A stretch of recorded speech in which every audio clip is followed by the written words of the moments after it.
Hello મિત્રો, નમસ્કાર મિત્રો.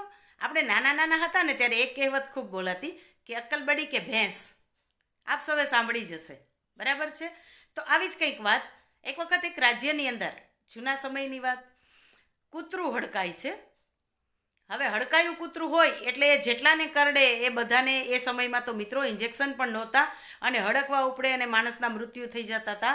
અને એ માણસ પાછો બીજાને બચકા ભરે તો એ બહુ બહુ તકલીફવાળું કામ હતું.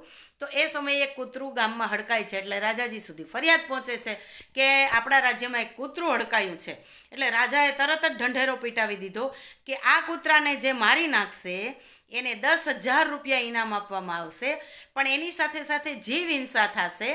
એટલે રાજા જીવદયામાં માનતા હતા એટલે એની સાથે સાથે જીવ હિંસા તો થશે જ, અને એટલે એ વ્યક્તિને 10,000નું ઇનામ તો મળશે, પણ એ વ્યક્તિ જે રીતે કૂતરાને મારશે એ રીતે એને પણ સજા કરવામાં આવશે, મારવામાં આવશે. એટલે બધા લોકોને એવું થયું કે આ તો કેવું, 10,000 રૂપિયા ઇનામ પણ મળે અને પાછી સજા પણ મળે, એટલે કોઈ તૈયાર ન થાય.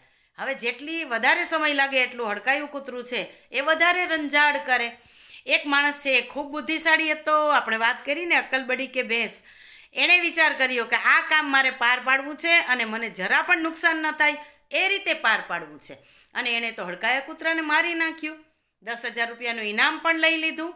પણ ભૈરા દરબારમાં રાજાએ કીધું કે જો ભાઈ, તમને 10,000 ઇનામ તો મળે છે, પણ શરત એ હતી કે તમે કૂતરાને જે રીતે માર્યો છે એ જ રીતે તમને સજા કરવામાં આવશે. પેલો માણસ કે કશો જ વાંધો નહીં, હું સજા માટે તૈયાર જ છું.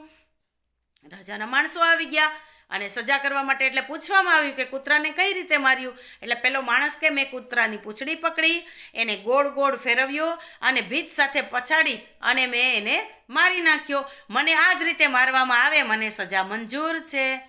રાજાના માણસો કાંઈ ન કરી શક્યા મિત્રો, કારણ કે માણસને તો પૂંછડી જ હોતી નથી. તો મિત્રો, અક્કલબડી કે ભેંસ આટલો બુદ્ધિશાળી માણસ છે, એ બુદ્ધિને જો સારા કામમાં વાપરે તો ખૂબ આગળ નીકળી શકાય એવું છે. પણ ભગવાનની અણમોલ ભેટ એવી આ બુદ્ધિને આપણે અન્ય લોકોની લીટી ટૂંકી કેમ થાય એના માટે વાપરીએ છીએ, ત્યાં મોટી મુશ્કેલી છે. જો આપણે આપણી લીટી મોટી કરીએ તો કાંઈ તકલીફ નથી. આપણે સુખી થવું છે તો કાંઈ તકલીફ નથી. પણ આપણું કેવું છે કે હું સુખી થવો જોઈએ પણ અન્ય તો દુઃખી જ રહેવા જોઈએ. આપણે અન્યનું દુઃખ જોવાની લાલસા, અન્યને તકલીફમાં મુકાવવાની લાલસા, એ લાલસાને લીધે આપણે વધારે દુઃખી થઈએ છીએ મિત્રો. અને એટલે અક્કલબડી કે ભેંસ, તો કે અક્કલ, અને એ અક્કલનો જો આવો સારો અને કાર્યમાં ઉપયોગ કરીએ તો કદાચ આપણે આપણા જીવનને ખૂબ સરસ મજાનું શણગારી શકીએ. ભગવાને આપેલી અણમોલ ભેટ, દુબળામાં દુબળો માણસ હાથી અને સિંહ અને વાઘને પિંજરામાંય પૂરી દે છે અને સર્કસમાં નચાવે છે. બાકી માણસની શું તાકાત છે? પણ મોટી તાકાત આપણી આ છે, જેવો વિચારો એવું જ આચરણ. આપણે કહીએ ને, અન એવો ઓટકાર તો વિચાર એવો જ આચાર.